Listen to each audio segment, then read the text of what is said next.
1930களில் தேவநேய பாவாணர் அவர்கள் தான் முதலாக இந்த குமரிக்கண்ட கொள்கையை கையில் எடுத்தார். பாவாணர் அவர்கள் இந்த குமரிக்கண்டத்தை பற்றி அவர்கள் கட்டுரை எழுதி நூல்களை எல்லாம் எழுதும்போது அதனால் அச்சப்பட்டவர்கள் 2 பேர். இப்பவும் அந்த அச்சம் அவர்களிடத்திலே இருக்கிறது. ஒருவர் ஆரியர், மற்றொருவர் திராவிடர். இந்த இருவருக்குமே இந்த குமரிக்கண்ட கொள்கை வெற்றி பெற்றுவிடக்கூடாது என்பதில் மிகவும் கவனமாக இருக்கிறார்கள். குமரிக்கண்டம் 7 மாநிலங்களாக பிரிக்கப்பட்டிருந்தது. அந்த ஒவ்வொரு மாநிலமும் 7 பகுதிகளாக பிரிக்கப்பட்டிருந்தது. ஆகவே 49 நாடுகள் அந்த குமரி கண்டத்தில் இருந்தன. ஆண்டுக்கு ஒரு முறை அந்த குமரி கண்டத்திலே மாண்டு போன தமிழர்களுக்காக ஒரு நினைவு நாள் கொண்டாடுங்கள். அந்த வள்ளுவர் கூறிய அந்த நினைவு நாளைத்தான் தென்புலத்தார் வணக்கம் என்று வள்ளுவர் குறிப்பிடுகிறார். பிக் பேங் என்று சொல்லக்கூடிய அந்த பெருவெடிப்புக்கு பிறகு இந்த உலகத்தினுடைய வடபகுதியை லாரேஷியா என்றும் தென்பகுதியை கோண்டுவானா என்றும் பெயரிட்டு அழைத்தார்கள். அந்த கோண்டு என்பது தமிழ் சொல் தான். அது இந்த குமரிக்கண்டம் உண்மையிலேயே இருந்ததா அல்லது கற்பனை கண்டமா என்பதை பற்றி ஆய்வு செய்வதற்காக 2000ஆம் ஆண்டில் இங்கிலாந்து நாட்டு ஆய்வாளர் இந்தியாவுக்கு வந்தார்.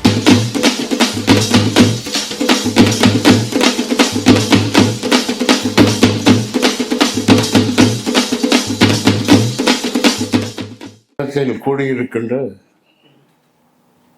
என் அன்புக்குரிய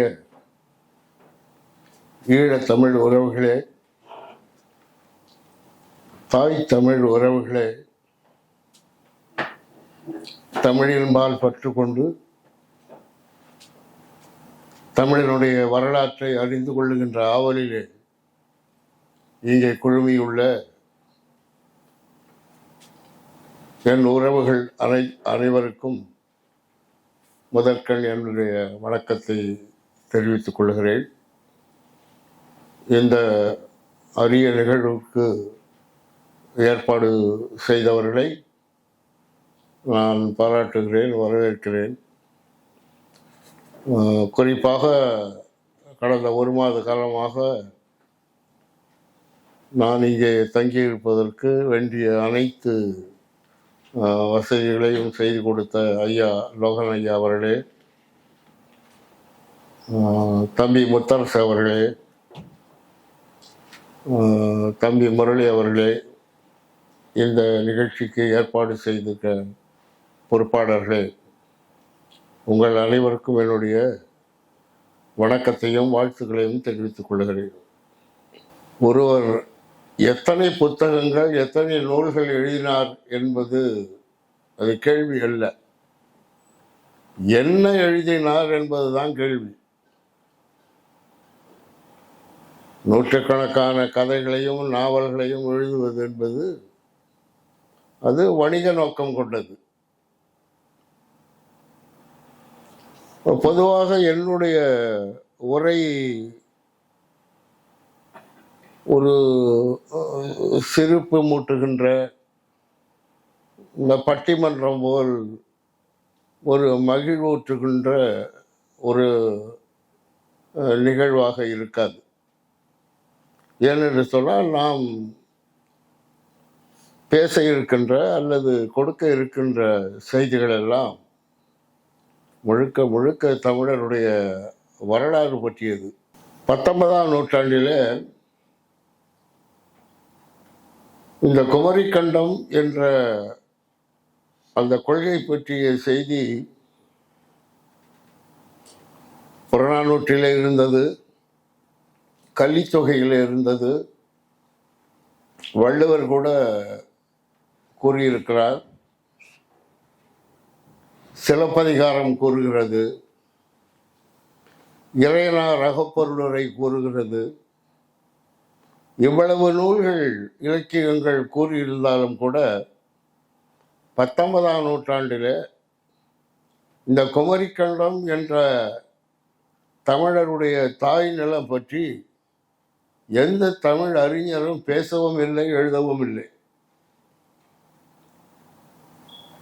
1930களில் தேவநேய பாவாணர் அவர்கள் தான் முதலாக இந்த குமரி கண்ட கொள்கையை கையில் எடுத்தார். அதன் பிறகு அவர் அக்காலத்தில் அவருக்கு கிடைத்த தரவுகளை வைத்துக்கொண்டு இந்த குமரி கண்ட கொள்கையை அவர் நிலைநிறுத்த முற்பட்டார்.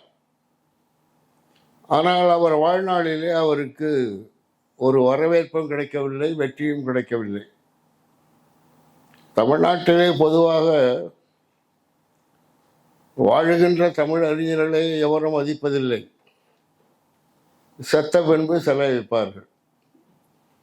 இதுதான் தமிழ்நாட்டிலே பல காலமாக நடந்து வருகின்ற ஒரு முறை. தேவநேய பாவாணர் போன்ற பேரறிஞர்களை இந்த தமிழகம் காக்க தவறிவிட்டது என்பது என்னுடைய கருத்து.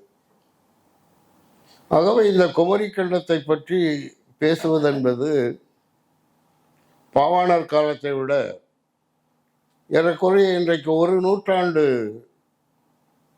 கடந்து விட்ட நிலையில குமரி கண்டம் பற்றிய ஏராளமான செய்திகள் வெளிவந்து கொண்டிருக்கின்றன. பாவாணர் அவர்கள் இந்த குமரி கண்டத்தை பற்றி அவர்கள் கட்டுரை எழுதி நூல்களை எல்லாம் எழுதும்போது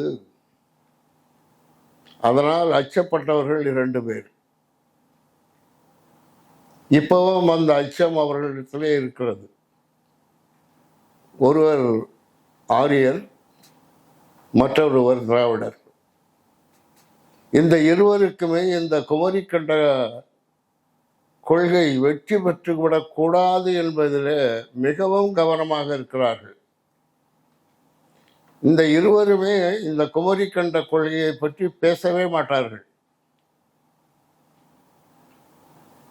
தமிழர்களில் சிலரை விட்டு இது ஒரு கற்பனையான கண்டம், இது ஒரு பொய்யான கருத்து என்று தமிழர்களை விட்டே எழுத சொல்வார்கள். இவர்கள் எழுத மாட்டார்கள், செய்ய மாட்டார்கள். இப்படி ஒரு நிலை இன்றைய வரையிலே தொடர்ந்து கொண்டிருக்கிறது. தமிழருடைய வரலாற்றை மூடி மறைப்பதில் மிகவும் கவனமாக இந்தியாவில் உள்ள அரசியல் கட்சிகள் செயலாற்றி வருகின்றன. வடக்கில் இருப்பவர்கள் தமிழர்களை பார்த்து அச்சப்படுவதற்கான ஒரே காரணம் தமிழனுடைய தொன்மையான வரலாறு தான். அந்த வரலாறு வெளிப்பட்டு விட்டால் இந்தியாவில் உள்ள மற்ற அனைவரும் வந்தேரிகள் என்ற நிலைக்கு வந்துவிடும் என்று அச்சப்படுகிறார்கள்.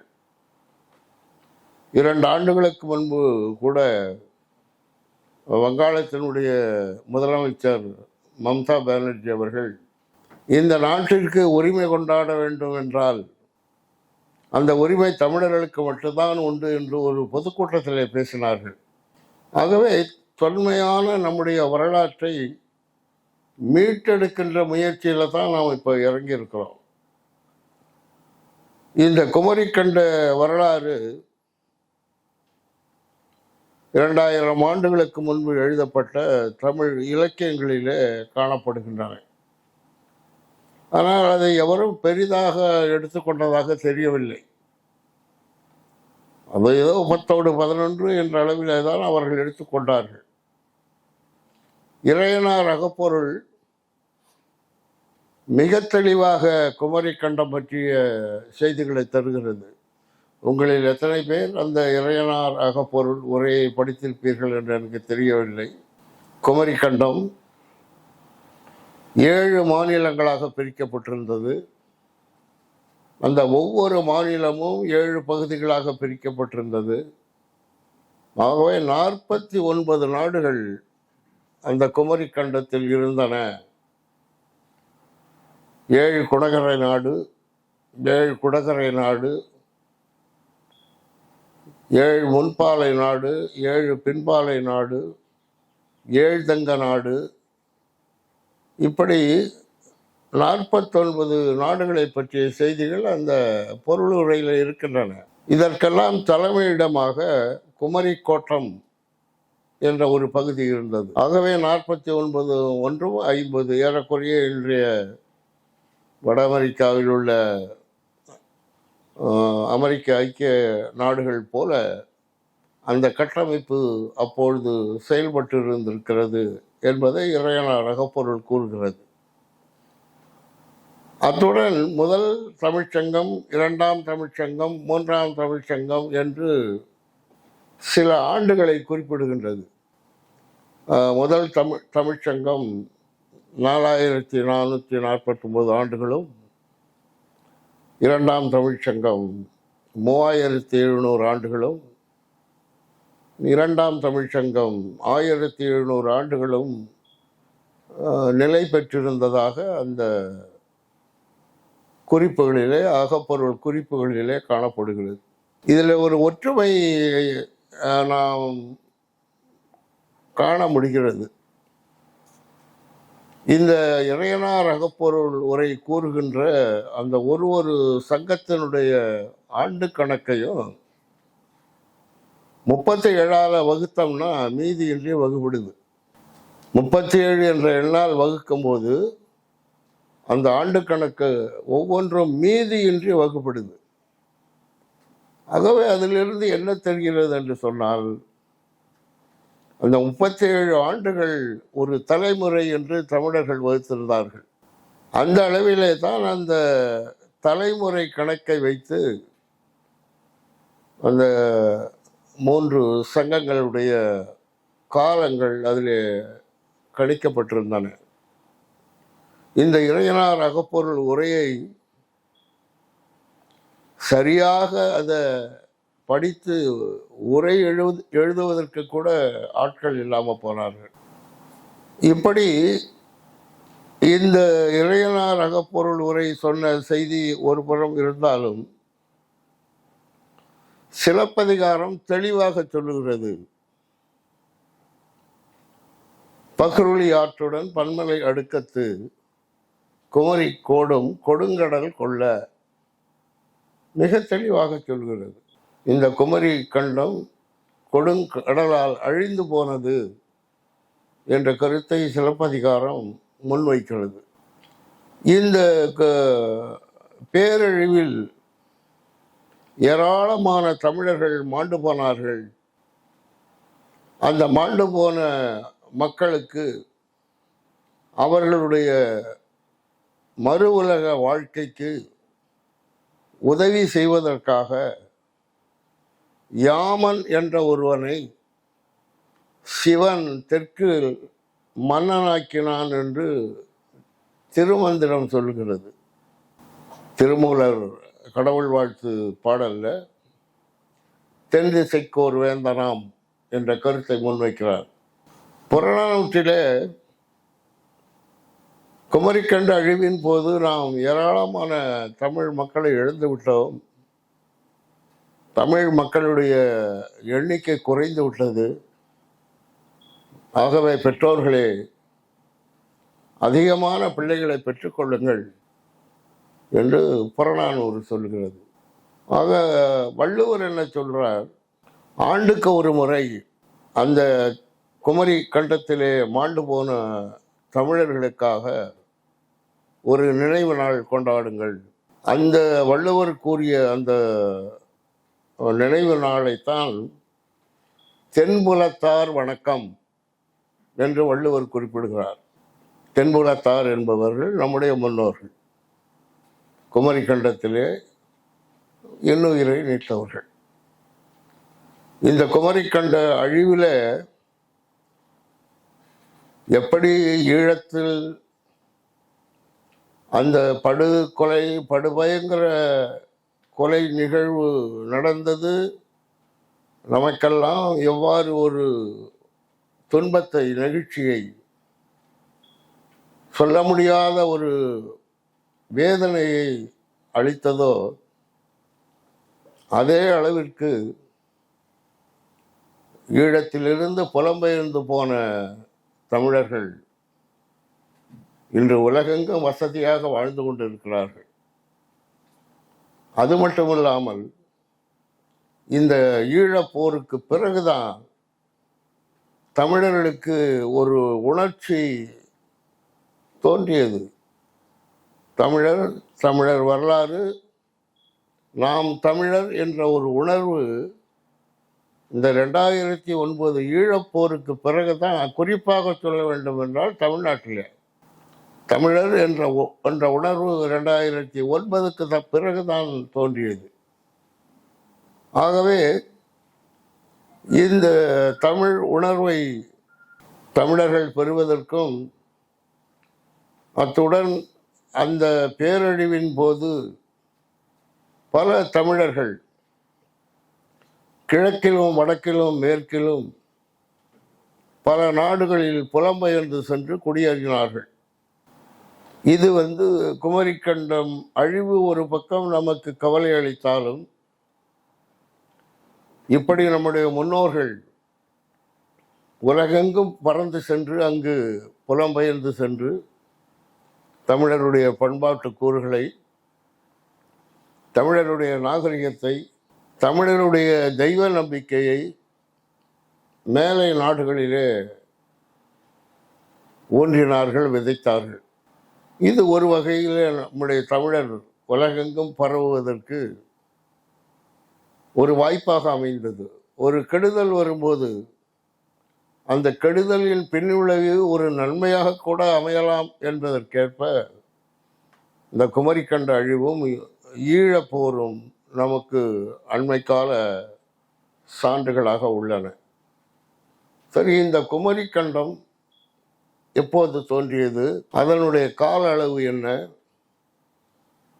அந்த குமரிக்கண்டம் இருந்திருப்பதற்கான வாய்ப்புகள் உண்டா? அல்லது தமிழர்கள் தங்கள் பெருமையை, தங்கள் முன்னோர்களுடைய பெருமையை உயர்த்தி கொள்வதற்காக கூறுகின்ற ஒரு கற்பனை கண்டமா? இதை பற்றி எல்லாம் ஆய்வு செய்ய வேண்டும். அந்த அடிப்படையிலே கடந்த 100 ஆண்டுகளிலே ஏராளமான செய்திகள் குமரிக்கண்டத்தை பற்றி வந்துவிட்டன. ஆழ்கடல் ஆய்வுகள், வரலாற்று ஆய்வுகள், வாய்வழி செய்திகள், இலக்கியங்கள், சமய இலக்கியங்கள், சமய இலக்கியங்களில் குறிப்பாக மேலை நாட்டு சமய இலக்கியங்கள், இவையெல்லாம் இந்த குமரிக்கண்ட அழிவை மிக தெளிவாக சொல்லுகின்றன. இது குமரிக்கண்ட அழிவுதான் என்பதை இந்த வரலாற்றை எழுதிய ஐரோப்பியர்களுக்கு தெரியவில்லை.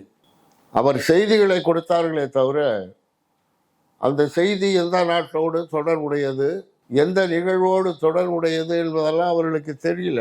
ஆனாலும் அவர்கள் கொடுத்த செய்திகளை எல்லாம் இன்று எழுதி வைத்திருக்கிறார்கள், இலக்கியங்களாக வைத்திருக்கிறார்கள். அந்த இலக்கியங்களை எல்லாம் படித்து பார்க்கின்ற போது குமரிக்கண்ட தமிழர்களை பற்றி தான் அந்த செய்திகள் கூறுகின்றன.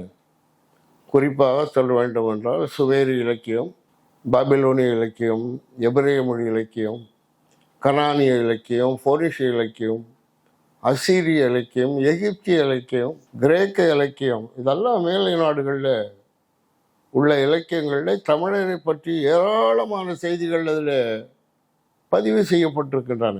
இதில் என்ன ஒரு குறை நமக்கு கடந்த காலத்தில் நேர்ந்தது என்று சொன்னால், தமிழ் புலவர்களுக்கும் தமிழ் அறிஞர்களுக்கும் இந்த தமிழை தவிர வேறு மொழி எதுவும் தெரியல. அதனால் இந்த நூல்கள் எல்லாம் ஆங்கிலத்தில் இருக்கு. ஆகவே இந்த ஆங்கில அறிவு இல்லாதனால மேலை நாடுகளிலே என்ன தமிழர்களை பற்றி என்ன சொல்கிறார்கள் என்ற செய்தியை அவர்களால் அறிய இயலவில்லை. ஆனால் 20ஆம் நூற்றாண்டில் பாவாணர் அவர்கள் இந்த குமரிக்கண்ட கொள்கையை அறிவித்ததன் பிறகு ஏராளமான ஆய்வுகள் தொடர்ந்தன. ஒரு 2 மாதங்களுக்கு முன்பு ஆஸ்திரேலியாவில் உள்ள ஒரு வரலாற்று அறிஞர் ஒரு நூல் எழுதியிருப்பதாக என்னுடைய நண்பர் ஒருவர் தெரிவித்தார். நீங்கள் ஆஸ்திரேலியா போவதற்கு முன்பு இந்த நூலை படித்து விட்டு செல்லுங்கள் என்று அவர் எழுதியிருந்தார். அந்த நூலின் பெயர் இன்டு ஆப்பிரிக்கா. நீங்கள்லாம் நெட்டில் தேடி பார்த்தீர்கள் என்றால் கூட கிடைக்கும். இன்டு ஆப்பிரிக்கா அந்த நூல் அவர் என்ன சொல்றார்? முதல் மாந்தன் தோன்றியது கிழக்கு திசையில தான். இதுவரையில் அறிஞர்கள் ஆப்பிரிக்காவில் தான் முதல் மாந்தன் பிறந்தான் என்ற செய்தி தவறானது. இது ஐரோப்பியர்கள் எழுதி வைத்த ஒரு கட்டுக்கதை. முதல் மாந்தன் தோன்றியது கிழக்கு பகுதியில் தான் என்று அவர் அந்த நூலில் விளக்கிறார். ஆகவே நாம என்ன சொல்றோம், முதல் மாந்தன் தமிழன் தான், முதல் மொழியும் தமிழ் தான், இது குமரி கண்டத்தில் தான் தோன்றி வளர்ந்தது என்ற கருத்தை முன்வைக்கிறோம். இப்போ ஓரளவுக்கு நாம் அந்த குமரி கண்ட நிலைப்பாட்டை ஏறக்குறைய உறுதி செய்து விட்டோம் என்ற நிலைக்கு இப்போ நம்ம வந்துட்டோம். அதில் இன்னமும் ஐயப்பாட்டிற்குரிய செய்திகள் எவையும் இல்லை. ஒரு காலத்தில் ஐரோப்பியர்கள் ஒரு தலை பக்கமான வரலாற்றை அவர்கள் எப்போவுமே அப்படித்தான் எழுதுவார்கள். இந்த ஆஸ்திரேலியாவை பற்றி கூட அப்படித்தான் எழுதியிருக்காங்க. இந்த ஆங்கிலேயருடைய வரலாறு இந்தியாவை பொறுத்த வரையில் கூட ஒரு தவறான வரலாறு தான். உலக வரலாற்றையும் அவர்கள் அப்படித்தான் எழுதியிருக்காங்க. ஆகவே இந்த ஐரோப்பியருடைய உலக வரலாறு, மொழி வரலாறு இவற்றெல்லாம் இன்றைக்கு மறு ஆய்வு செய்து கொண்டிருக்கிறோம். அந்த அளவிலே அந்த இன்டு ஆப்பிரிக்கா, அதாவது ஆப்பிரிக்காவுக்கு உள்ளே கிழக்கிலிருந்து மக்கள் நுழைந்தார்கள் என்ற செய்தி அவர் தெரிவிக்கிறார். அதில் சொல்லப்படுகின்ற ஒரு செய்தி என் கவனத்தை ஈர்த்தது. 73,000 ஆண்டுகளுக்கு முன்பு குமரிக்கண்டம் என்று அவர் அதை சொல்லவில்லை, குறிப்பிடவில்லை, கோண்டுவானா என்று குறிப்பிடுகிறார். இந்த கோண்டுவானா என்பது நீங்கள் கேள்விப்பட்டிருக்கலாம். இந்த பெருவெடிப்புக்கு பிறகு, பிக் பேங் என்று சொல்லக்கூடிய அந்த பெருவெடிப்புக்கு பிறகு இந்த உலகத்தினுடைய வடபகுதியை லாரேஷியா என்றும் தென்பகுதியை கோண்டுவானா என்றும் பெயரிட்டு அழைத்தார்கள். அந்த கோண்டு என்பது தமிழ்ச்சொல் தான். அதை எப்படி அவர்கள் அந்த பகுதிக்கு வைத்தார்கள் என்று எனக்கு தெரியவில்லை. இப்போது அந்த கோண்டு என்ற மக்கள் பீகார் மாநிலத்திலே வட இந்தியாவிலே வாழ்ந்து கொண்டிருக்கிறார்கள். சிலர் சுண்டா நீர்வழிக்கு மேற்கே, இந்த சுண்டா நீர்வழி என்பது சுமத்ராவுக்கும் இந்தோனேஷியாவுக்கும் இடையில புகுந்து சிங்கப்பூர் வழியாக கிழக்க போகிற நீர்வழி, அதுதான் சுண்டா நீர்வழி என்று இப்போ சொல்லுவோம். இந்த நீர்வழி அப்போ இல்லை. சுண்டா பகுதிக்கு மேற்கில் உள்ள பரந்த நிலப்பகுதி அப்படின்னு ஒருத்தர் எழுதுறார். ஆனால் அவருக்கு இந்த குமரி கண்டம் என்ற பெயரை அவர் சொல்லலை. இந்த ப்ரூஸ் ஷெல்டன் என்ற ஆஸ்திரேலிய ஆய்வாளர் அந்த இன்டு ஏஷியா என்ற நூலில் India, Indonesia, Sumatra, Thailand, Malaysia, New Guinea, Australia, அதை ஒட்டிய தீவுகள் எல்லாமே ஒரு பெரும் நிலப்பரப்பாக இருந்தது என்று கூறுகிறார். அந்த பெருநிலப்பரப்பு 73,000 ஆண்டுகளுக்கு முன்பு நிலை பெற்றிருந்தது. அப்போது கடல் பகுதி குறைவாகவும் நிலப்பகுதி மிகுந்தும் காணப்பட்டது என்று அவர் பதிவு செய்திருக்கிறார். கடல் பகுதி குறைவாக இருந்தது மட்டுமல்லாமல் ஒரு கடல் பகுதி வழியாக நடந்து செல்லக்கூடிய அளவுக்கு தான் அந்த நீர் கடல் வழியாக இருந்தது. அது இந்த மக்கள் புலம்பெயர்ந்து செல்வதற்கு ஒரு வாய்ப்பாகவும் அமைந்தது என்று அவர் எழுதுகிறார். 23,000 ஆண்டுகளுக்கு முன்பு தோபோ என்ற இடத்துல ஒரு பெரிய எரிமலை வெடிப்பு நிகழ்ந்ததாக அவர் குறிப்பிடுகிறார். அந்த எரிமலை வெடிப்பு கடந்த 3 மில்லியன் ஆண்டுகள் வரையில் நிகழ்ந்திராத ஒரு பேரழிவு என்று அவர் குறிப்பிடுகிறார். அந்த தோபோ எரிமலை எங்கிருந்தது என்பதை அவரால் தெளிவாக சொல்ல முடியவில்லை. ஆனாலும் அவர் என்ன சொல்லுகிறார், இந்தியாவில் ஜுவாலபுரம் என்ற ஒரு இடத்தை அவர் குறிப்பிடுகிறார். இந்த ஜுவாலபுரம் என்பதற்கு நெருப்பு நகரம் என்று, ஜுவாலைனா நெருப்பு, நெருப்பு நகரம் என்ற சமஸ்கிருத சொல்லுது. இந்த ஜுவாலபுரம் இந்தியாவிலே எங்கே இருக்கிறது என்பது அவருக்கும் தெரியல, எனக்கும் தெரியல. ஆனால் அந்த பெயரை அவர் குறிப்பிடுகிறார். ஜுவாலபுரம் தென்னிந்தியாவில் இருந்தது என்று அவர் குறிப்பிடுகிறார். ஆகவே ஏதோ ஒரு செய்தியை அவர் கேள்விப்பட்ட செய்தியை அவர் பதிவு செய்திருக்கிறார் என்று நான் கருதுகிறேன். இந்த எரிமலை வெடித்து சிதறிய போது அந்த கந்தக துகள்கள் கிழக்கிலும் மேற்கிலும், இன்னும் சொல்லப்போனால் ஐரோப்பா வரையில் அந்த கந்தக துகள் பரவி சென்றதாக அவர் குறிப்பிடுகிறார். இந்த ஜுவாலபுரம் என்ற இடத்துல 9 அடி கன அளவு உயரத்துக்கு அந்த துகள் படிந்திருந்ததாக அவர் பதிவு செய்திருக்கிறார். 9 அடி கனத்திற்கு துகள் படிந்திருக்கிறது என்று சொன்னால் அந்த எரிமலை வெடிப்பினுடைய வீச்சம் எப்படி இருக்கும் என்பதை நீங்கள் கற்பனை செய்து பார்க்கலாம். இந்த எரிமலை வெடித்த பிறகு உடனடியாக அதை தொடர்ந்து ஒரு பெரும் நில அதிர்வு ஏற்பட்டதாக கூறுகிறார். இந்த பெருநில அதிர்வின் காரணமாக அந்த நாம் கூறுகின்ற குமரிக்கண்டம் முதல் ஆஸ்திரேலியா வரையில் இருந்த அந்த பெரு நிலப்பரப்பு பல துண்டுகளாக உடைகிறது என்று சொல்கிறார். இந்த ஒரு நாடு அல்லது ஒரு பரந்த இடம் துண்டுகளாக உடைந்து நகருமா, அப்படி நகர்வதற்கு வாய்ப்பு இருக்கிறதா என்றெல்லாம் அறிவியலிலே பல பேர் கேள்விகளை வைத்தார்கள். இன்றைக்கு 100 ஆண்டுகளுக்கு முன்பு வெகனர் என்ற ஒரு அறிஞர் இந்த எரிமலை ஏன் வெடிக்கிறது, இந்த நில அதிர்வு எப்படி ஏற்படுகிறது, இந்த சுனாமி எவ்வாறு உருவாகிறது என்பதற்கெல்லாம் ஒரு விளக்கம் கொடுத்தார். அது வெகனர் தியரின்னு இன்றைக்கும் நீங்கள் நெட்டில் பார்த்தீங்கன்னா வரும். அந்த அவர் கொடுத்த அந்த தியரியை, அந்த கொள்கையை 1960 வரையில் எந்த அறிவியலாளரும் ஏற்றுக்கொள்ளலை. அதன் பிறகுதான் அவர்கள் வெகனர் சொன்னது சரிதான், இது அந்த நிலப்பகுதி துண்டுபட்டு நகர்வதற்கான வாய்ப்புகள் உண்டு என்று இன்றைக்கு அந்த கொள்கையை கான்டினென்டல் ட்ரிஃப்ட் அப்படின்னு சொல்கிறாங்க, கண்டப்பெயர்ச்சி. இந்த எரிமலை வெடிப்புக்கான காரணம் அடியில் அந்த பூமியினுடைய நடுப்பகுதியிலே இன்னும் தகித்து கொண்டிருக்கின்ற அந்த நெருப்பு குழம்புகள் மேலே பல கிலோமீட்டர் நீளமும் அகலமும் கொண்ட தட்டுகள் மிதந்து கொண்டிருக்கின்றன. அந்த தட்டுகள் ஒன்றோடு ஒன்று முட்டி மோதும் போது அதனுடைய தாக்கம் கடலில் ஏற்பட்டால் அது சுனாமியாக மாறுகிறது, நிலத்தில் ஏற்பட்டால் அது எர்த்குவேக் நில அதிர்வாக மாறுகிறது என்ற கருத்தை அவர் தான் முன்வைத்தார். இன்றைக்கு அந்த கொள்கை ஏற்றுக்கொள்ளப்பட்டது. அந்த நிலையிலே தான் Australia, New Guinea, Indonesia, Malaya, Thailand, Kumarikandam இதெல்லாம் தனித்தனியாக பிரியுது. குமரிக்கண்டம் பெரிய நிலப்பரப்பிலிருந்து பிரிந்து இன்றைக்கு 75,000 ஆண்டுகள் ஆகின்றன என்ற ஒரு உண்மை அந்த ஆசிரியருடைய நூலில் வெளிப்படுது. இப்போ நமக்கு கேள்வி என்னன்னா, 75,000 ஆண்டுகளில் குமரிக்கண்டம் தனியாக பிரிஞ்சுது.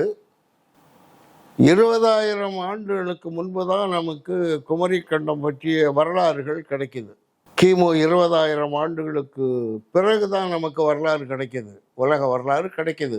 இப்போ 75,000 ஆண்டிலிருந்து 20,000 ஆண்டுகள் இடைப்பட்ட அந்த 55,000 ஆண்டுகளில் குமரிக்கண்ட தமிழர்கள் என்ன ஆனார்கள், அவர்களுக்கு இருந்த வரலாறு என்ன, அவர்கள் குமரிக்கண்டத்தில் எப்படி வாழ்ந்திருந்தார்கள், தமிழ் மொழி அந்த 75,000 ஆண்டுகளிலே பேச்சு வழக்கில் இருந்ததா என்பது போன்ற வினாக்கள்லாம் நமக்கு இயற்கையில் எழுகிறது. ஆகவே ஒரு 50,000 ஆண்டு கால தமிழனுடைய வரலாறு தெரியாமல் போயிருக்கிறது. 75,000 ஆண்டுகளிலே குமரிக்கண்டம் தனியாக பிரிந்ததிலிருந்து கிமு 20,000 ஆண்டுகள் வரையில் தமிழனுடைய வரலாறு என்ன ஆயிற்று, அந்த செய்தி எதுவுமே தெரியல.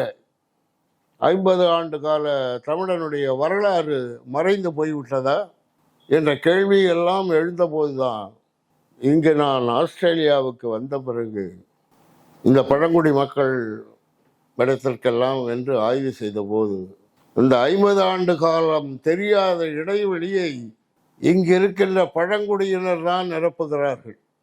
இங்கே இருக்கின்ற பழங்குடியினர் நம்முடைய முன்னோர்கள் தான், குமரிக்கண்டத்திலிருந்து வெளியேறியவர்கள். அதாவது அந்த எரிமலை வெடிப்பு, இந்த நில அதிர்வு, இதில் ஏறக்குறைய பாதி அளவிலான மக்கள் மாண்டு போனார்கள். ஆகவே அவர்கள் அச்சமுற்று எந்த இடத்திற்கு போனால் தப்பி பிழைத்து கொள்ளலாம் என்று கால் நடந்த இடமெல்லாம் புலம்பெயர்ந்து சென்று இப்படித்தான் கிழக்கு நாடுகளில் அவர்கள் குடியேறினார்கள். இன்றைக்கும் தமிழ் மொழிக்கும் மலேசிய மொழிக்கும், தமிழ் மொழிக்கும் இந்தோனேஷிய மொழிக்கும், தமிழ் மொழிக்கும் நியூகினி மொழிக்கும், தமிழ் மொழிக்கும் பழங்குடி மொழிக்கும் நிறைய தொடர்பு இருக்குது. இதில் பழைய இடங்களுடைய பெயரை ஆங்கிலேயர்கள்லாம் இடைக்காலத்தில் மாற்றிட்டாங்க. இப்போ இந்த இந்தோனேஷியா, நியூ கினி, இந்த பேரெல்லாம் ஆங்கிலேயர்கள் வைத்தது. அது கினி தீவில் கனித்தீவு, அது பழங்கள் நிறைந்த ஒரு தீவு. அதை கனித்தீவு என்று தான் அழைத்தார்கள். அதாவது கினி என்று இப்படி உலகத்தில் பல நாடுகளுடைய பெயர்களை ஆங்கிலேயர்கள் மாற்றிவிட்டார்கள். அதனால் சில வரலாறுகள் தெரியாமல் போயிடுச்சு. ஆகவே இந்த 50 ஆண்டு கால வரலாற்று தொடர்பை ஈடு செய்பவர்கள், குமரிக்கண்ட வரலாற்றோடு கொண்டு பொருத்தி வைப்பவர்கள் இங்கே வாழ்கின்ற இந்த பழங்குடியினர்தான் என்பதை முதல் கட்ட ஆய்வாக நான் தேர்வு செய்தேன். ஏன்னா அவர்களுடைய வாழ்க்கை முறை, அவருடைய பண்பாட்டு தாக்கங்கள், அவருடைய உணவு பழக்கம், அவர்களுடைய நம்பிக்கைகள், பிறப்பு, திருமணம், இறப்பு, இசை, அந்த கலைப்பொருட்களை உருவாக்குதல், இது போன்ற பல துறைகளிலே அவர்கள் மிகவும் நுட்பமாக அவர்கள் இருந்திருக்கிறார்கள் என்பதை அவருடைய வரலாற்று மூலமும் அவர்களை நேரில் சந்தித்ததன் மூலமும் அறிய முடிகிறது.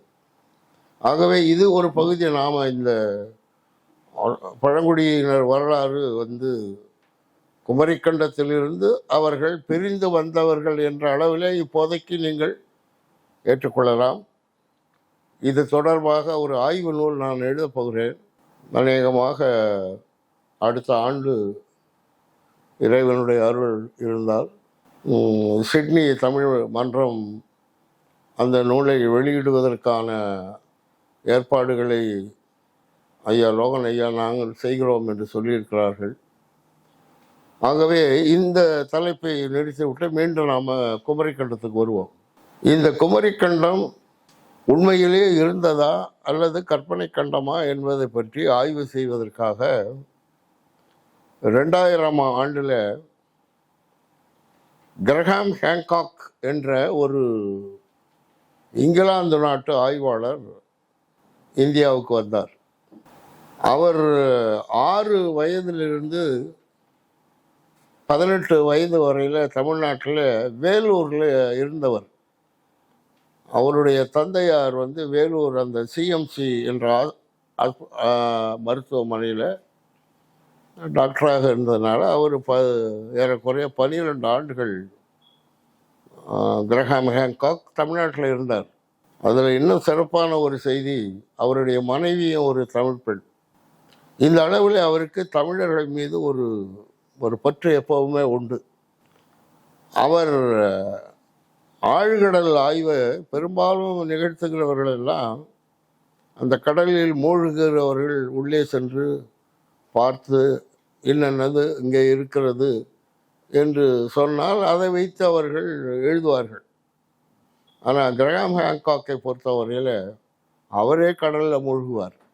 இப்படி உலகத்தினுடைய பல இடங்களில் அவர் மூழ்கியிருக்கிறார். மெக்சிகோ, அர்ஜென்டினாவுடைய தெற்கு பகுதி, சுயஸ் பகுதி, பாரசீக வளைகுடா, இங்கே கட்ச் காம்பே, துவாரகா என்ற கண்ணனுடைய நகரம் இருந்ததா என்பதை பற்றி கூட ஆய்வு பண்ணியிருக்கார் அவர். தமிழ்நாட்டில் காவிரிப்பட்டினம் பக்கத்தில் ஆய்வு பண்ணியிருக்கார். இலங்கை ஆய்வு பண்ணியிருக்கார். அதே மாதிரி ஜப்பான் இன்றைக்கு 3-4 தீவுகளாக இருந்ததெல்லாம் ஒரே நாடாக இருந்ததாக அவர் கூறுகிறார். அதே போல் கொரியா, தென்சீன கடல், இங்கே இந்தோனேஷியா, அந்த திமோர் என்ற இடம், இதையெல்லாம் அவர் கடலில் மூழ்கி ஆய்வு செய்து பல சான்றுகளை அவர் எடுத்து 18,000 ஆண்டுகளில் உலகம் எப்படி இருந்தது என்று ஒரு வரைபடம் வெளியிட்டிருக்கார். 15,000 ஆண்டுகளில் உலக நில வரைபடம் எப்படி இருந்ததுன்னு வெளியிட்டிருக்காரு. 12,500 ஆண்டுகளில் உலகத்தினுடைய வரைபடம் வெளியிட்டிருக்கார். இதெல்லாம் ஆய்வுகளின் அடிப்படையில் அந்த படங்களை அவர் வெளியிட்டிருக்கார். கிமு 18,000 ஆண்டுகளுக்கு முன்பு ஏறக்குறைய ஒரு 2,000 ஆண்டுகள் பனிக்காலமாக இருந்தது என்று ஆய்வாளர்கள் சொல்றாங்க. அதுதான் ஐஸ் ஏஜ்னு சொல்லுவாங்க. பனிக்காலமாக இருந்தது என்ற ஒரு கருத்தை ஆய்வாளர்கள் முன்வைக்கிறாங்க. கிமு 18,000 ஆண்டுகளில் இந்த உலகத்தினுடைய வெப்பநிலை கொஞ்சம் கூட தொடங்கின உடனே தென்முனையிலிருந்து ஏராளமான பனிப்பாளங்கள் உருகி வடக்கு நோக்கி வருது. இப்படி வடக்கு நோக்கி வருகின்ற அந்த பனிப்பாளங்களுடைய உருகல் ஏறக்குறைய 6,500 ஆண்டுகள் வரை தொடர்ந்து நீடித்தது என்று கிரகாம் ஹேன்காக் சொல்றார். ஒரே நாளில் குமரிக்கண்டம் அழிந்து விடவில்லை. கொஞ்சம் கொஞ்சமாக இந்த நீரினுடைய உயரம் அதிகரித்து கொண்டே வருவதை பார்த்த மக்கள் அஞ்சி வடக்கு நோக்கியும் மேற்கு நோக்கியும் கிழக்கு நோக்கியும் புலம்பெயர தொடங்கினார்கள். இப்படி சிறிது சிறிதாக கொஞ்சம் கொஞ்சமாக அந்த நீர்ப்பெருக்கம் தொடங்கி கிமு 12,500 ஆண்டுகளில் 500 அடி முதல் 600 அடி வரை உயர்ந்து விட்டது. இந்த 500-600 அடிக்கு கீழே இருந்த நிலப்பகுதிகள் அனைத்தும் கடலில் மூழ்கிவிட்டன. இப்படித்தான் அந்த குமரிக்கண்டம் கடலில் மூழ்குது. குமரிக்கண்டம் எல்லாமே கீழ் அந்த 500 அடிக்கும் கீழே தான் இருந்ததா, சில இடங்கள் எல்லாம் உயரமாக இருந்திருக்காதா என்ற ஒரு கேள்வி எழலாம். அப்படி உயரமான இடங்கள் தான் இன்றைக்கு இந்திய பெருங்கடலிலும் அரபிக்கடலிலும் வங்கக்கடலிலும் தீவுகளாக காட்சியளிக்கின்றன. இன்று தீவுகளாக காட்சியளிக்கின்ற அந்த இடங்கள் எல்லாம் குமரிக்கண்டத்தினுடைய எச்சங்கள். தெற்கே இந்திய பெருங்கடலில் இந்த எச்சங்களை அவர் கிரகாம் ஹேன்காக் தெளிவாக குறிப்பிடுகிறார். 2000ஆவது ஆண்டில் இந்தியன் ஓஷனாலஜி டிபார்ட்மெண்ட் என்று கோவாவில் இருக்கு. அதற்கு அவர் ஒரு கடிதம் எழுதி இந்தியாவினுடைய சில கடற்கரை பகுதிகளை நான் ஆய்வு செய்ய வேண்டும் என்று அவர் கடிதம் எழுதின உடனே இந்த முட்டா பசங்க இது என்ன ஆய்வு செய்து இங்கே கிழிச்சிட போகிறாரு என்று வாங்க ஆய்வு செய்யுங்கன்னு உத்தரவு கொடுத்தாங்க. இவர் பூம்புகாருக்கும் கிழக்கே 5 கல் தொலைவில், 5 கல்னா ஏறக்குறைய 7-8 கிலோமீட்டர் கிழக்கே கடலுக்குள் மூழ்கி ஆய்வு செய்து ஒரு பெரிய யூ வடிவில், அதாவது லாட வடிவில் ஒரு மனிதனால் உருவாக்கப்பட்ட ஒரு கட்டட அமைப்பை கண்டுபிடித்தார். Man-made structure. அது பூம்புகார் கடற்கரையிலிருந்து ஒரு 5 கல் உள்ளே இருக்கு. அதற்கும் கிழக்கே சென்று கூட அவர் ஆய்வு நடத்தி இருக்கார். இந்த நீர்மட்டம் உயர்ந்ததனுடைய அடிப்படையில் தான் 12,500 ஆண்டுகளில் தான் இலங்கையும் இந்தியாவும் தனித்தனியாக பிரிந்தன என்று சொல்றார். அதற்கு முன்பு இலங்கையும் இந்தியாவும் தரைப்பகுதிகள் இணைக்கப்பட்டிருந்தன.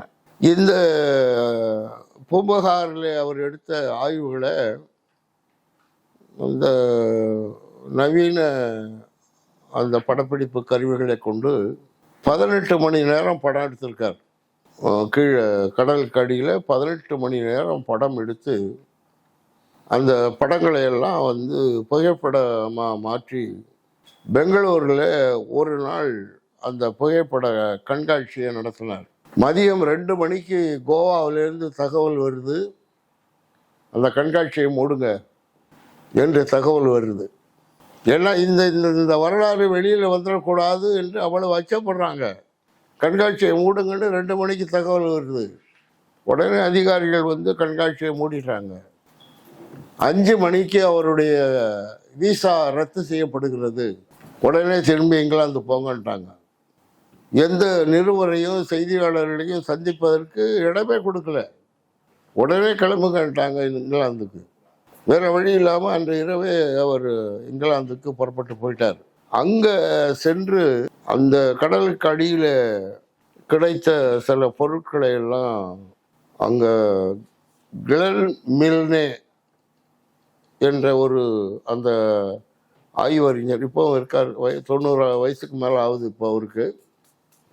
அவரிடம் கொடுத்து இதை ஆய்வு செய்ய சொன்னபோது இந்த கட்டுமான பொருட்கள் எல்லாம் இன்றைக்கு, அதாவது கிமு 13 to 15,000 ஆண்டுகளுக்கு இடையில கட்டப்பட்ட கட்டுமானங்கள் அப்படின்னு அவர் தேதியையும் குறித்து அறிவித்தார். அதற்கு அவர் 2 ஆண்டுகள் எடுத்துக்கிட்டார் அந்த ஆய்வுகளை முடிப்பதற்கு.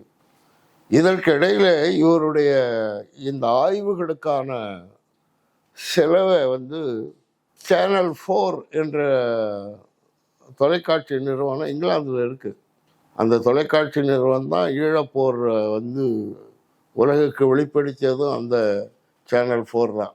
அந்த சேனல் 4 என்ன பண்ணாங்க, அதை எடிட் பண்ணி ஒரு 15 நாள் ஒரு மணி நேரம் ஓடுற மாதிரி, நம்ம டிஸ்கவரி சேனல் மாதிரி அமெரிக்காவில் அண்டர்வேல்டுன்னு ஒரு சேனல் இருக்குது. அந்த சேனலில் போட்டாங்க. பூம்பகாருக்கு அடியில் இலங்கை, வங்கக்கடல், அரபிக்கடல் இங்கெல்லாம் எடுத்த படங்களை வீடியோவாகவே போட்டாங்க. இந்த படங்கள் அந்த அண்டர்வேல்டு தொலைக்காட்சியில் வந்த பிறகு ஐரோப்பா, அமெரிக்கா நாடுகளில் ஒரு பெரிய ஷாக். ஒரு ஆண்டு வரையில் எவனுமே இதை பற்றி கருத்தை சொல்லலை. எல்லாம் வரலாற்று ஆசிரியர்கள்லாம் வயமொழிக்கிட்டான். நான் 2019 இங்கிலாந்து போயிருந்தப்போ அவரை கிரஹாம் ஹேன்காக்கை சந்திப்பதற்கு 3 முறை முயன்றேன். எனக்கு அவருடைய இன்டர்வியூ கிடைக்கல. அவர் பதிலே போடல. அப்புறம் என்னுடைய நண்பர் ஆக்ஸ்ஃபோர்டு பேராசிரியர் ஒருத்தர் சொன்னார், அவர் உயிருக்கு ஆபத்து இருக்குது, லைஃப் த்ரெட்டனிங் இருக்குது, அதனால் பழக்கம் இல்லாதவர்களை அவர் சந்திப்பதில்லை. நீங்கள் என்கிட்ட சொல்லியிருந்தீங்கன்னா நான் ஒரு அப்பாயின்மெண்ட் வாங்கி கொடுத்துருப்பேன் அப்படின்னு சொன்னார். அதற்குள்ளே என்னுடைய பணி முடிஞ்சு போயிட்டனால நான் திரும்பி வந்துட்டேன். அப்படி ஒரு தமிழர்கள் பற்றிய செய்தியை உலகுக்கு முதலாக அந்த அறிவியல் முறையில் அறிவித்தவர் அவர் தான் 2000 ஆண்டில். அதற்கு பிறகுதான் இந்த குமரிக்கண்டத்தினுடைய பார்வை ஒரு வேற மாதிரி திரும்ப ஆரம்பிச்சது. அதற்கு முன்பு 2 ஆண்டுகளுக்கு முன்பு 1998 தஞ்சை பல்கலைக்கழகம், தஞ்சாவூர் தமிழ் பல்கலைக்கழகத்தை சேர்ந்தவர்கள் பூம்புகாருக்கு பக்கத்தில் போய் ஆய்வு பண்ணாங்க. அதில் என்ன இப்போ நடக்குது பார்த்தீர்கள் என்றால், சில செப்பு காசுகள், செப்பு சிலைகள், சின்ன சின்ன பொருட்கள் இதெல்லாம் இந்த அலையில் அடிச்சுக்கிட்டு வருது. கடற்கரை ஓரமாக ஒதுங்குது. இந்த சிறுவர்கள் எல்லாம் அதை பொறுக்கி எடுத்துக்கிட்டு போய் இதை வாங்கிறதுக்குன்னே அங்கே ஒருத்தன் இருக்கான். அவங்ககிட்ட கொடுத்து காசு வாங்கிட்டு போயிடுவாங்க. இதை கேள்விப்பட்ட தமிழ் பல்கலைக்கழகம் ஏதோ அங்கே இந்த காசெல்லாம் வெளியில் வருது, அலை அடிச்சுக்கிட்டு வருதுன்னு சொல்கிறாங்க, உள்ளே ஏதோ இருக்கும் போல் இருக்கு என்று அவர்கள் ஒரு ஆய்வு நோக்கத்தில் போய் ஆய்வு செய்ய போனாங்க. அவர்கள் என்ன பார்த்தார்கள், என்ன அறிந்து கொண்டார்கள் என்று எந்த செய்தியுமே வெளியிடல. பொதுவாக சொல்லிட்டாங்க, உள்ளே இறங்கினா அந்த சேரும் சகதியும் மேலே எந்த பொருளையும் பார்க்க முடியல என்று ஒரே வரியில் அவங்க ஆய்வை முடிச்சுக்கிட்டாங்க. அப்படி சேரும் சகதியுமாக இருந்தது கிரஹாம் ஹேன்காக்கு மட்டும் எப்படி தெரிஞ்சுது, படத்தில் எப்படி தெளிவாக தெரியுது. இவர் இந்த ஆய்வை முடித்த பிறகு அந்த கிளன் மில்னே என்பவர் இந்த பொருட்களினுடைய வயது கிமு 13 to 15,000 ஆண்டுகளுக்கு இடைப்பட்ட காலத்தில் இருக்கும்னு அவர் சொன்ன பிறகு தமிழ் பல்கலைக்கழகம் மீண்டும் போய் ஆய்வு பண்ணாங்களாம். ஆய்வு பண்ணி அங்கே கிடைச்ச பொருட்கள் எல்லாம் 15,000 ஆண்டுகள் பழமையானவன் என்று இன்னைக்கு அறிவிக்கலாம். இவன் போகலாங்களா போகலையாங்கிறது தெரியல. கிரஹாம் ஹேன்காக் இதை அறிவித்த போது அவரை நாட்டை விட்டு வெளியே போடணும் அனுப்பிட்டாங்க. இதே நிலைமை தான் இன்னைக்கு கீழடியில். கீழடி நாகரிகத்தையும் ஏறக்குறைய மறைச்சிட்டாங்க. அதனுடைய உண்மையான காலம், அந்த மக்களுடைய கட்டுமானம், இதை பற்றியெல்லாம் எதுவும் சொல்கிறதில்லை. நாங்கள் அமர்நாத் என்ற அவர் தான் அந்த கீழடி அகழ்வாய்வுக்கு பொறுப்பானவர். 2016 நான் அவரை சந்தித்தேன் கீழடியில். ஒரு நாள் முழுவதும் இருந்தேன். நல்லா தெளிவாக பேசுகிறார். அவர் தமிழர் இல்லை, அவர் அந்த பட்டு நூல்காரர், அந்த மகாராஷ்டிராவை சேர்ந்தவர். அவங்க முன்னோர்கள், தாய் தந்தை, பாட்டன் பாட்டி எல்லாம் மதுரையில் இருந்ததுனால சங்க இலக்கியங்களை ரொம்ப தெளிவாக படிச்சிருக்கார். நிறைய மேற்கோள் காட்டுறாரு சங்க இலக்கியங்களில். அப்போ நான் அவர்கிட்ட அந்த செங்கல் ஒன்றை எடுத்து, டெல்லியில் ஒரு மியூசியம் வச்சுருக்காங்க, சிந்து சமவெளி நாகரிக மியூசியம்னு அருங்காட்சியகம் ஒன்று வச்சுருக்காங்க. அதில் அந்த அரப்பா நகரில் கண்டெடுக்கப்பட்ட அந்த செங்கலினுடைய நீளம், அகலம், உயரம் அப்படியே கீழடியில் இருக்குது. அதே கணத்தில் அந்த செங்கல் இருக்குது. ஹரப்பா நாகரிகம் இன்னைக்கு கிமு 6000 ஆண்டுகள்னு முடிவு செஞ்சுட்டாங்க. கீழடி நாகரிகம் என்னன்னா கிமு 500 அப்படின்னு சொல்கிறாங்க.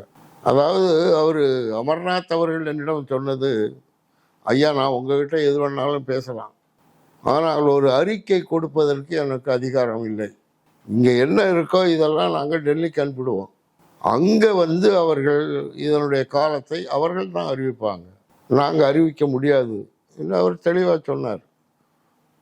டெல்லியில் இருக்கிறவங்க எல்லாம் இந்த தொல்லியல் துறையில் இருக்கிற பெரும்பாலானவர்கள் எல்லாம் பிராமணர்கள்.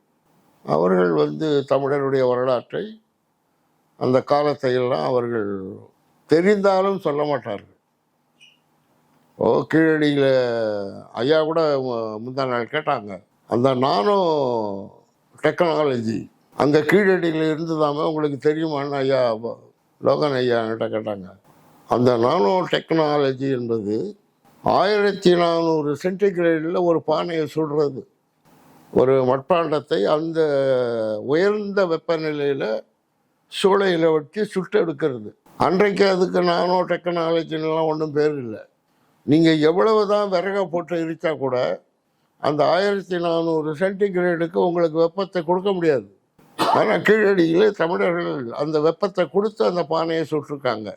இதுக்கு ஏதோ அவர்கள் பச்சிலைகள், ஏதோ மூலிகைகள் எல்லாம் சேர்த்து அந்த வெப்பத்தை அதிகப்படுத்துவதற்கான அந்த முறையை அவர்கள் கையாண்டு அந்த பானைகளை உருவாக்கியிருக்காங்க. அந்த கருப்பு நிறம், சிவப்பு நிறமாக உள்ள பானைகள்லாம் கீழடியில் எடுக்கப்பட்டது தான், இந்த நானோ டெக்னாலஜியில் வந்தது தான்.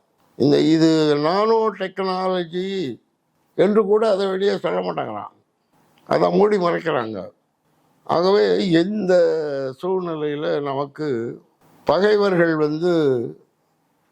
நிறைய பேர் இருக்காங்க. அதாவது சாணக்கியர் சொல்லுவார், ஒரு நேரத்தில் ஒரு பகைவனை எதிர்த்து போராடு, 2 பகைவனை எதிர்த்து போராடினா தோற்று போவேன். ஆக ஒரு நேரத்தில் ஒரு பகைவனை எதிர்த்து போராடு அப்படின்னு சாணக்கியர் சொல்லுவார். இப்போ நாம் இந்தியாவில் பல பகைவர்களை எதிர்த்து போராட வேண்டியிருக்கு. வடக்கே இருக்கக்கூடிய அந்த பிஜேபி கட்சி, காங்கிரஸ் கட்சி, இங்கே தமிழ்நாட்டில் இந்த திராவிட கட்சி. இன்னொரு பகை, இந்த திராவிடர்கள் பணம் கொடுத்து உருவாக்கிய தமிழர்கள். இவன் தான் திராவிடத்துக்கு முட்டு கொடுத்துக்கிட்டு இருக்கான், பணம் தான் எல்லாம். வடக்கே இருக்கிறவர்கள் எந்த காலத்திலும் தமிழனுடைய நாகரிகம் வெளிப்படுவதை விரும்ப மாட்டார்கள். இந்தியாவில் தமிழ்நாட்டை தவிர மற்ற மாநிலங்களில் எல்லாமே மக்கள் கலப்பினத்தை சேர்ந்தவர்கள். தமிழ்நாட்டில் மட்டும்தான், அதுலேயும் குறிப்பாக மதுரைக்கு தெற்கே திருநெல்வேலி, தூத்துக்குடி, கன்னியாகுமரி போன்ற பகுதிகளில் தான் அந்த தமிழ் பிளட், தமிழ் ரேஸ் அங்கே தான் இருக்குது, தமிழ் மொழியும் அங்கே தான் இருக்குது. ஓரளவுக்கு இன்றைக்கு பழைய தமிழ் சொற்களை பாதுகாத்து வைத்து அதை பேசுகின்ற மக்கள் எங்கே இருக்கிறார்கள் என்றால் அந்த தென் தமிழ்நாட்டில் தான் இருக்காங்க. ஆகவே அந்த மக்கள் பேசுகின்ற அந்த மொழி, ஒரு எடுத்துக்காட்டாக சொல்லணும்னா, கன்னியாகுமரியில் இருக்கிற ஒரு பெண்ணு வட சென்னையில் இருக்கிற ஒரு பெண்ணோட பேசினா இவங்க பேசுறது அவங்களுக்கு புரியாது, அவங்க பேசினா இவங்களுக்கு புரியாது. சென்னையில் தமிழ் அப்படி சீர்குலைந்து போயிருக்கு. ஆக நாம் இப்போது நமக்கு 4 குழந்தை 5 குழந்தை இருக்கிறது என்று சொன்னால் அனைத்து குழந்தைகளையும் தான் காப்பாற்றணும். நம்முடைய மொழியை காக்கணும், நம்முடைய இனத்தை காக்கணும், நம்முடைய பண்பாட்டை காக்கணும், நம்முடைய நாகரிகத்தை காக்கணும், நம்முடைய வரலாற்றை காக்கணும். இப்படி பல துறைகளில் நம் கவனத்தை திருப்பி இந்த தமிழினுடைய வரலாற்றை வெளியில் கொண்டு வருவதற்கு தமிழ்நாட்டினுடைய முதலமைச்சராக ஒரு தமிழன் வரணும். அதுவரை ஒரு தமிழன் தமிழ்நாட்டு முதலமைச்சராக வராத வரையில் தமிழை பற்றிய அவர்களுடைய அழிப்பு என்பது தொடர்ந்து கொண்டிருக்கும். கீழடி இந்த அரசு பதவியேற்ற உடனே, திமுக அரசு பதவியேற்ற உடனே சங்க இலக்கியங்கள் எல்லாம் திராவிட இலக்கியங்கள் என்று பெயர் மாற்றப் போகிறோம் அப்படின்னு ஒரு அறிவிப்பை வெளியிட்டாங்க. அதற்கு கடுமையான எதிர்ப்பு. சங்க இலக்கியங்களை திராவிட இலக்கியம்னு வெளியிடுறது பெரிய மோசடியாது என்று தமிழ்நாடு முழுவதும் ஒரு பெரிய எதிர்ப்பு வந்த உடனே அதை கைவிட்டுட்டாங்க. அப்புறம் கீழடி நாகரிகம் திராவிட நாகரிகம்னு பார்லிமெண்ட்டில் போய் பேசுகிறாங்க. ஆக எப்படி இருந்தாலும் இந்த தமிழை முன்னுக்கு வரவோ அதனுடைய பெருமைகளை வெளிக்கொணரவோ இந்த அரசுகள் தயாராக இல்லை. இதில் ஒரு வேடிக்கை என்னன்னா, இந்த திராவிட முன்னேற்ற கழகம், ஒரு பெரியார், அண்ணாதுரை, கருணாநிதி, இதெல்லாம் திராவிட இயக்கத்தினுடைய மூதறிஞர்கள் அப்படின்னு இவெல்லாம் பேசிக்கிட்டு இருப்பான். அங்கே ஒரு பய கூட அறிஞர் கிடையாது. அதில் ரொம்ப விவரமான ஆள் யாருன்னு கேட்டிங்கன்னா அண்ணாதுரை தான். பெரியார் நேற்றைக்கு ஒன்று பேசுவார், இன்றைக்கு ஒன்று பேசுவார், நாளைக்கு ஒன்று பேசுவார். அவருக்கு ஒரு நிரந்தரமான கொள்கையே இருந்ததில்லை. அதனால் அவர் இதை சொன்னாருங்கன்னு நம்ம கவலைப்பட வேண்டியதில்லை. ஆனால் அண்ணாதுரை ரொம்ப விவரமாக சில சதி வேலைகளை செஞ்சுட்டு போயிட்டார். ஹிந்தியை எதிர்க்கிறோம் என்று சொல்லி இருமொழி கொள்கையை தமிழ்நாட்டில் செயல்படுத்தினாங்க. அந்த ஆணையில் 1 ஆங்கிலம் கட்டாய பாடம், 2 தமிழ்னு இல்லை. தமிழ்னு போட்டிருக்கணும், ஆனால் தமிழ்னு அவர்கள் போடல. அந்த ஆணையில் ரீஜனல் லாங்குவேஜ்னு போட்டாங்க. இந்த ரீஜனல் லாங்குவேஜ்னு போட்டதுனால நீங்கள் மலையாளத்தையும் கட்டாயப்பாடமாக்கலாம், கன்னடத்தையும் கட்டாயப்பாடமாக்கலாம், இப்படி வேணாலும் செய்யலாம். 2007 தமிழறிஞர்கள் ஒரு 200 பேர் வள்ளுவர் கோட்டத்தில் உண்ணாவிரதம் இருந்து தமிழ்நாட்டு பள்ளிகளில் தமிழ் கட்டாய பாடமாக்க வேண்டும் என்று ஒரு உத்தரவு போடுங்க அப்படின்னு கருணாநிதியை கேட்டாங்க. அவர் நானும் போடுறேன்னார். அவருக்கு தெரியும், ஒரு ஆணை போட்டார். இனிமேல் 1ஆம் வகுப்பிலிருந்து 12ஆம் வகுப்பு வரையில் அனைத்து பள்ளிகளிலும் தமிழ் கட்டாய பாடமாக்கப்படுகிறது. அதில் தேர்வு பெற்றவர் தான் மேல் படிப்புக்கு போகலாம் அப்படின்னு ஒரு ஆணை போட்டார். உடனே இந்த திமுக தொண்டர்கள் அகமகிழ்ந்து விழாக்கள் எல்லாம் நடத்தி கலைஞர் தமிழை மீட்டெடுத்து விட்டார் என்றெல்லாம் தமிழ்நாடு முழுவதும் விளம்பரப்படுத்தினாங்க.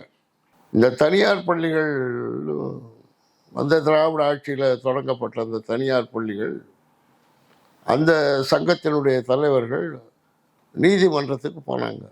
இந்த ஆணை செல்லாதுன்னு அறிவிக்கணும் என்று நீதிமன்றத்தில் போய் வாதாடினாங்க. அவர் நீதிபதி கேட்டார், ஏன் அது அரசுக்கு அதிகாரம் இருக்குது, ஏன் நீங்கள் அதை எதிர்க்கிறீங்கன்னு நீதிபதி கேட்கும்போது, இந்த ஆணை அண்ணாதுரை காலத்தில் 1969 வெளியிடப்பட்டது. அந்த மொழிக் கொள்கை ஆணை. அதில் 1 ஆங்கிலம், 2 ரீஜனல் லாங்குவேஜ்னு இருக்க தவிர தமிழ்னு இல்லை. இப்போ இவங்க தமிழை சேர்க்குறாங்க. அதில் இந்த ஆணை சட்டப்படி செல்லத்தக்கதல்ல அப்படின்னு வாதாடின உடனே நீதிமன்றத்தில் அந்த தனியார் பள்ளிகளுக்கு சார்பாக தீர்ப்பு சொல்லி இந்த அரசு ஆணையை ரத்து பண்ணிட்டான். இந்த ஆணை ரத்தாகும் என்று கருணாநிதிக்கு முதலே தெரியும். அதனால தான் அவர் ஒரு ஆணையை போட்டார். ஆனால் இன்று வரையிலும் கூட தமிழ்நாட்டில் அரசு பள்ளிகளில் தமிழ் கட்டாய பாடம், தனியார் பள்ளிகளில் தமிழ் கட்டாய பாடம் என்று இல்லை. இந்த அவலம் இந்தியாவிலே தமிழ்நாட்டில் தான் நடக்குது. கர்நாடகாவில் 1ஆவதுலேருந்து 12ஆவது வரையில் நீங்கள் கன்னடத்தில் படித்து தேர்வு எழுதி வெற்றி பெற்றால்தான் மேலே பல்கலைக்கழகத்துக்கு கல்லூரிக்கு போகலாம். ஆனால் தமிழ்நாட்டில் தமிழே தெரியாத, எழுத படிக்க தெரியாத ஒருவன் 1ஆம் வகுப்பிலிருந்து PhD வரையில் போகலாம். இந்த அவலம் தமிழ்நாட்டில் தான் இருக்குது. இந்தியாவிலேயே தமிழ்நாட்டில் தான் இருக்குது.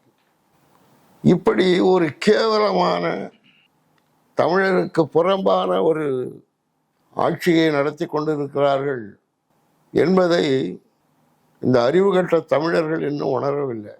ஏதோ 5000, 2000, 1000 அப்பப்போ ஏதாவது கொடுத்தாங்கன்னா அது என்ன மக்களுடைய வரிப்பணம் தான். அது என்னமோ அவங்க கோபாலபுரத்துலேருந்து கருணாநிதி குடும்பத்தார் கொடுக்குற மாதிரி கொடுக்குறான். ஆகவே இப்போ இருக்கிற எந்த அரசுமே தமிழை பற்றி கவலைப்படாது, தமிழருடைய வரலாற்றை பற்றி சிந்திக்காது.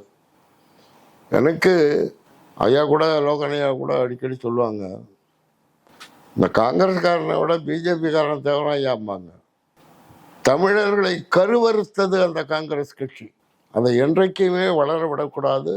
தமிழர்களுக்கு முதல் எதிரி அந்த காங்கிரஸ் கட்சி, 2வது இந்த திராவிட கட்சி, 3வது தான் பிஜேபி. ஆகையினால இந்த குமரி கண்டம் என்ற கொள்கை வலுப்பெற்று அது உறுதி செய்யப்படுமானால் அப்புறம் தமிழர்கள் எங்களுக்கு எங்கள் தமிழ்நாட்டை தனியாக பிரித்து கொடுங்கன்னு கேட்பாங்க. ஏற்கனவே கருணாநிதி இருந்த காலத்தில் ஈழத்தையும் தமிழகத்தையும் ஒன்றாக இணைத்து அகண்ட தமிழகம் என்ற ஒரு இலக்கை நோக்கி சிலர் சென்று கொண்டு இருக்கிறார்கள் என்ற குற்றச்சாட்டெல்லாம் அப்போ இருந்தது. ஆக தமிழர்கள் ஒன்றுபடுறாங்க அப்படின்னு சொன்னால் ஒரு கலக்கம் அவர்களுக்கு. நல்ல வேளையாக இன்று உலகெங்கும் புலம்பெயர்ந்து வாழ்கின்ற ஈழ உறவுகளும் தாய் தமிழ் உறவுகளும் ஒரு நல்ல நிலையில் இருக்காங்க. அது பெருமைப்படக்கூடிய ஒன்று தான். அதனால நம்ம இந்த குமரிக்கண்டம் பற்றிய செய்திகளை எல்லாம் நான் 2 நூல்களாக எழுதியிருக்கேன். 2007 குமரிக்கண்டம் என்ற தலைப்பில் ஒரு நூல் வெளியிட்டேன். சென்ற ஆண்டு கிரஹாம் ஹேங்காக்கின் ஆழ்கடல் ஆய்வுகளும் குமரிக்கண்டமும் அப்படின்னு ஒரு நூல் வெளியிட்டேன். இதுவரையில் நான் வெளியிட்ட இந்த தமிழர் தொடர்பான வரலாறு, அந்த மொழி தொடர்பான வரலாறு, இப்போ ஏறக்குறைய 102 புத்தகங்களை வெளியிட்டுட்டேன். இன்னும் ஒரு 30 புத்தகங்கள் வெளியிட வேண்டியிருக்கு. அதில் எதிர்காலத்தில் வெளியிடலான் இருக்கோம். இந்த 100 புத்தகங்கள் எப்போ 2004 வெளிவந்துக்கிட்டு இருக்கு. ஏறக்குறைய 20 ஆண்டுகளாக வெளிவந்துக்கிட்டு இருக்கு. சமஸ்கிருதம் பற்றி எழுதியிருக்கேன். சமஸ்கிருதத்துக்கும் தாய்மொழி தமிழ்னு ஒரு நூல் எழுதியிருக்கேன். அதே மாதிரி மேற்கில் புலம்பெயர்ந்து சென்ற தமிழர்களுடைய வரலாற்றை எழுதியிருக்கேன். இதுவரையில் நீங்கள் தப்பாக எழுதியிருக்கீங்க, வரலாற்று சான்றுகள் இல்லாமல் எழுதியிருக்கீங்க என்று யாரும் என்கிட்ட இதுவரையில் வர முடியாதவர்களால். ஏனென்று சொன்னால் அவ்வளவு தரவுகள் நம்மக்கிட்ட இருக்குது.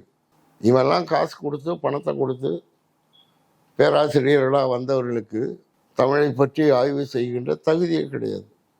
நான் கூட உண்மையில் சொன்னேன், டாக்டர் எதுகிரிகிட்ட சொன்னேன், ஆங்கிலத்தில் உள்ள 50 விழுக்காட்டுக்கு மேலே உள்ள சொற்கள் தமிழ் சொல்லாக தான் இருக்குது.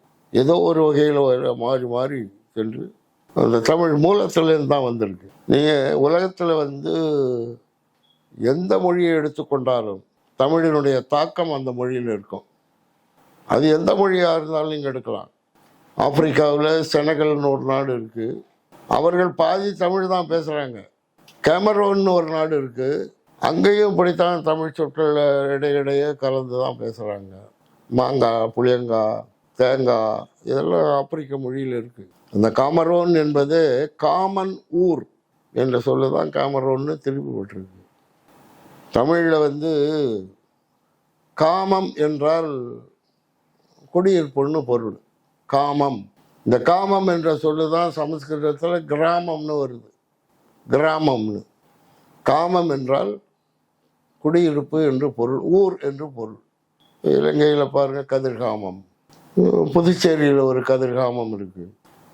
தமிழர்களை பொறுத்தவரையில் ஒரு சொல் அறியப்படும் போது இதெல்லாம் எப்படி வந்திருக்கோம், இதுக்கு என்ன பொருள் என்று யாரும் சிந்திச்சு பார்க்கறது இல்லை. அது தமிழ் சொல்தானா பிறமொழி சொல்லா அதையும் பார்க்கறது இல்லை.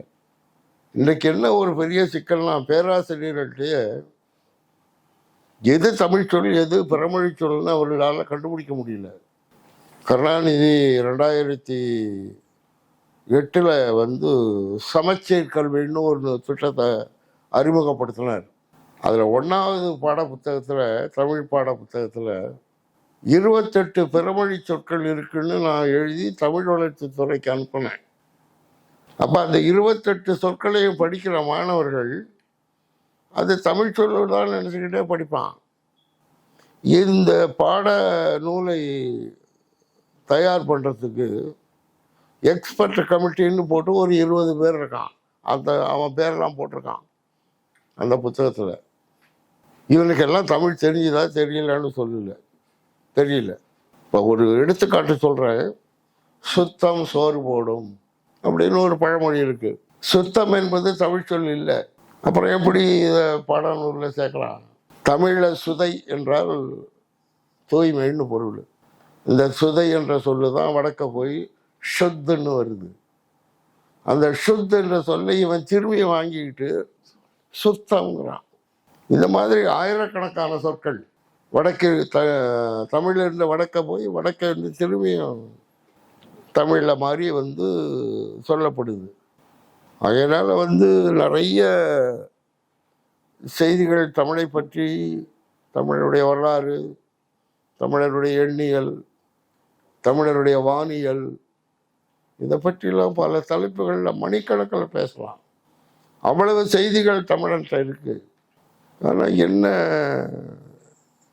சில தமிழர்கள் பணத்துக்கு விலை போய் இந்த அரசியல் கட்சிகளை தாங்கி பிடிச்சு அவங்களுக்காக பேசி தங்களுடைய நேரத்தையும் உழைப்பையும் வீணாக்கிட்டு இருக்காங்க. ஒரு தமிழ் அமைப்பு என்று சொல்லும்போது தமிழர்கள் மட்டும்தான் இருக்கணுங்க. நான் அமெரிக்காவில் பல ஊர்களில் நான் பேச அழைக்கப்பட்ட போது ஒருத்தர் சொல்லுவார், கூட்டத்துக்கு முன்னாடி கிட்ட ஐயா இந்த தெலுங்கர்களை பற்றி பேசாதீங்க ஐயா அப்படிம்பார். ஏன்யா அப்படின்னா, இந்த அமைப்புக்கு தலைவரே ஒரு தெலுங்கர் தான் போது. கலிஃபோர்னியாவில் ஒரு தமிழ் மன்ற கூட்டத்தில் கலந்துக்கும் போது அந்த செயலாளர் பிராமணர்களை பற்றி பேசாதீங்கன்னாரு. ஏன் பயந்துக்கிட்டு நீ ஒரு அமைப்பை நடத்துகிற? 10 பேராக இருந்தாலும் தனியாக வந்துடுங்க. அவன் தலைமை நமக்கு தேவையில்லை. அவன் தமிழ் சங்கத்திலையும் இருக்கான், தெலுங்கு சங்கத்திலையும் இருக்கான். அவனை தமிழ் சங்கத்தில் மட்டும் இருக்க மாட்டான். இப்படி அவர்கள் 2 இடத்திலும் மாறி மாறி வேடம் போட்டு இதெல்லாம் தமிழரை அடிமைப்படுத்துகின்ற ஒரு முயற்சி. அதனால் 10 பேர் இருந்தால் கூட போதும். ஒரு 400-500 பேர் வேணும் இந்த சிட்னி ஏரியாவில். இது தேவையில்லை. தமிழர்களாக இருங்கள், தமிழ் பேசுகிறவர்களை உறுப்பினராக சேருங்கள். அப்போ தான் நாம் மனம் விட்டு பேச முடியும், தமிழை பற்றி பேச முடியும். இப்போ தெலுங்கை பற்றி பேசுகிறனா கூட நான் பேசுவேன். தெலுங்கு மொழி எப்படி உருவாச்சு, எப்படி தமிழிலிருந்து அது பிரிந்தது. இப்போ ஒன்றும் இல்லை. இப்போ தெலுங்கு, கன்னடம், துளு, மலையாளம், இந்த 4 மொழிகளிலும் உள்ள சமஸ்கிருத சொற்களை நீக்கிட்டீங்கன்னா அது தமிழாக தான் இருக்கும். இந்த மொழிகளெல்லாம் சமஸ்கிருதம் கலந்ததுனால அது ஏதோ ஒரு புதிய மொழி மாதிரி அது உருவாகிட்டுது. குறிப்பாக மலையாளத்தில் தமிழர்களை விட சிறப்பாக அந்த ழகரத்தை அவர்கள் உச்சரிக்கிறாங்க. தமிழர்களே சில பேர் தமிழ்னு சொல்ல மாட்டாங்க. அந்த ழகரம் அவர் வாயில் நுழையிறதில்லை. தமிழ்மா. ஆனால் மலையாளிகள் இன்னும் நல்ல அந்த ழகரத்தை, ஆலப்புழை, மலம்புழா இன்னும் ரொம்ப தெளிவாக சொல்கிறாங்க.